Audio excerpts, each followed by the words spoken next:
आप तो डीके शिव कुमार को मिले भी हो? डीके शिव कुमार जी प्रियंका के व्यक्ति माने जाते हैं। अशोक राहुल जी इनको प्रियंका का, सोनिया गांधी को प्रियंका, हाँ बिल्कुल बिल्कुल नहीं, उसका कारण भी हमें समझना चाहिए, क्योंकि बीच में धनराशि की बात आई थी। उसमें देखिए परमानेंट एटीएम रहे हैं डीके शिव कुमार। महाराष्ट्र में भेजा था। आपका भारत जोड़ो यात्रा, यात्रा 1 यात्रा 2 पूरा खर्चा डीके शिव कुमार ने उठाए।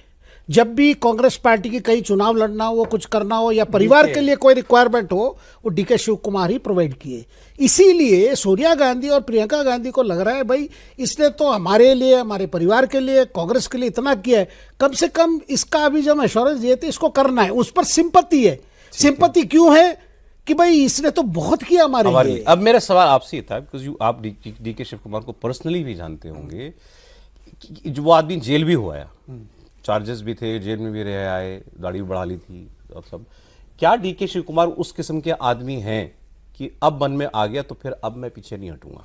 देखिए, अब डीके शिव कुमार जी आगे क्या करेंगे या उनके मन में क्या, मैं तो कोई भी मैं पर्सनालिटी समझना चाह रहा हूं और कुछ नहीं। मुझे लगता है कि आज जो लोग कांग्रेस छोड़कर बाहर निकले हैं, क्या आपने कभी कल्पना की थी कि वो लिस्ट आएगी?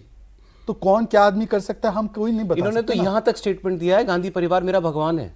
नहीं, देखिए ऐसा है, अभी नमस्ते सदा वत्सले मातृभूमि, ये भी बोला है। तो वो तो एक पोजीशनिंग थी। देखिए, हम उसी पर आ रहे थे, आपको बता रहे थे कि ये तो आप रूल आउट नहीं कर रहे कुछ। ऐसा है, राजनीति खेल ही संभावनाओं का है। मैं ये एज ए बीजेपी प्रवक्ता नहीं कह रहा हूं। राजनीति असंभव को संभव करने का कमिटेड, वैसे कमिटेड कांग्रेसी हैं आज की तारीख में है।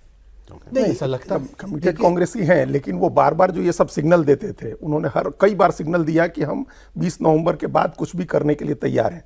चाहे कुंभ में जाना हो स्नान करने, या ये महाशिवरात्रि के कार्यक्रम में जहां अमित शाह गए थे वहां जाना हो, या ये नमस्ते सदा वत्सले गाने का मामला हो, ये सब वो लगातार सिग्नल दे रहे थे। एक प्रेशर बनाने के लिए, प्रेशर टैक्टिक्स है, एक पोजीशनिंग है कि हमको अगर नहीं बनाओगे तो हम कहीं जा सकते हैं, हम कुछ कर सकते हैं। करेंगे नहीं, लेकिन एक प्रेशर टैक्टिक्स के तहत ये सब स्कीम, ये सब तरीके वो आजमा रहे थे। और अब जो वादा उनसे किया गया है, उस वादे को ही पूरा कराने के लिए वो प्रेशर दे रहे थे। कोई नई चीज नहीं मांग रहे थे। उन्होंने लॉबिंग करने की भी कोशिश की है, लेकिन 8-10 से ज्यादा एमएलए उनके साथ जुड़े नहीं है। जो अहिंदा फैक्टर है, जिस अहिंदा फैक्टर की हम लोग बात कर रहे थे, नहीं, अहिंदा में तमाम ओबीसी, ये बोकालीगा, लिंगायत सब वहाँ ओबीसी में ही आते हैं। जो 70% ओबीसी आबादी ले आदि सिद्धारमैया ने अपने जाति गणना में, जो जाति गणना 15 में हुई थी, उसमें तो उन्होंने बता दिया कि 70% ओबीसी हैं। उसमें 10% कर दिया उन्होंने वोकालीगा को। तो ये वोकालीगा, लिंगायत सब उसी में ओबीसी में आते हैं। लेकिन तो ये सब ये अहिंदा का जो समीकरण है, अहिंदा समीकरण में जिसमें दलित हैं, मुसलमान हैं, ट्राइब्स भी हैं, मैं कह रहा हूं ये वो प्रैक्टिकल कंसिडरेशंस हैं जो कोई भी राजनीतिक पार्टी देखेगी अगर उसको ऐसा कोई फैसला करना होता है। कांग्रेस में भी ऐसे लोग होंगे जो देखेंगे। बात मैं तो इन 3 शहरों की करना चाह रहा हूं जो यहां लगे हुए हैं। नहीं, जब बात 3 लोगों की है, इनको तय करना है, और इन तीनों में सबको मालूम है पार्टी कौन चलाता है। भाई आप जो कह रहे थे सौरभ जी, फिर मतलब प्रॉब्लम क्या है? फिर राहुल गांधी है तो राहुल गांधी तय बोल दें कि नहीं भाई यही है। तो लीडरशिप की इतनी कमजोरी है। लीडरशिप कैसे डिसाइड कर रहा है? कोई डिसाइड ये लोग कभी किया है इन लोगों ने कोई डिसाइड अपनी तरफ से? जो छत्रप जहां है उसके सामने आप इनको तैयार नहीं कर सके। अशोक गहलोत को राष्ट्रीय अध्यक्ष का चुनाव लड़ने के लिए आप तैयार नहीं कर सके। हुड्डा को घर में बैठने के लिए आप तैयार कर सकते हैं सिद्धारमैया को या डीके शिव कुमार को। आप बघेल को नहीं तैयार कर सके, छोड़ दो। आप किसी को तैयार कर सके। भाई लीडरशिप में दम हो, लीडरशिप में ताकत हो, उसकी हैसियत हो। आज कोई बीजेपी में तो नहीं मना कर सकता है कि हम कह रहे हैं इनको ये काम करिए और वो नहीं करें। आप किसी जगह कांग्रेस की लीडरशिप की इतनी कमजोरी हो गई, इतना कमजोर लीडरशिप हो गया है कि बाह मरोड़ के छत्रप अपनी मनमानी कराते हैं। जहां कांग्रेस नहीं है, जहां बहुत कमजोर है, जहां इस तरह के छत्रप नहीं है, वहां जरूर बात चल जाएगी। आप गुजरात में अपनी बात चला लीजिएगा, उसमें कोई दिक्कत नहीं है। आप तमिलनाडु में जाके कोई बात चला, ये नहीं चला पा रहे हैं चिदम्बरम और उनके बेटे के सामने।